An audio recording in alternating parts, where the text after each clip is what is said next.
গাজায় ইসরায়েলি আগ্রাসনের প্রতিবাদ, ফিলিস্তিনিদের প্রতি সংহতি জানিয়ে বাংলাদেশ, পাকিস্তান, লিবিয়া, ইয়েমেন সহ দেশে দেশে বিক্ষোভ। যুক্তরাষ্ট্র ইরান বৈঠক ঘিরে উত্তেজনা, পারমাণবিক অস্ত্র অর্জন করতে দেবেন না ট্রাম্প, স্পষ্ট বার্তা হোয়াইট হাউসের। আলোচনার বিরুদ্ধে তেহরানে বিক্ষোভ। ভারতের বিতর্কিত ওয়াকফ আইন ঘিরে পশ্চিমবঙ্গ সহ বিভিন্ন স্থানে সহিংসতা, 11 পুলিশ সহ আহত বেশ কয়েকজন, একাধিক জেলায় রেল অবরোধ ও বিক্ষোভ। এবং এবার মার্কিন পণ্যে 125% পর্যন্ত শুল্ক বাড়ালো চীন। ট্রাম্পের একতরফা শুল্ক নীতির বিরুদ্ধে ইউরোপীয় ইউনিয়নকে একজোট হওয়ার আহ্বান শি জিনপিংয়ের।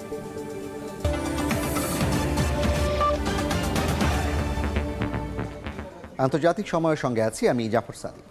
গাজা ইসরায়েলি আগ্রাসনের প্রতিবাদে বিক্ষোভ হয়েছে বিশ্বের বিভিন্ন দেশে।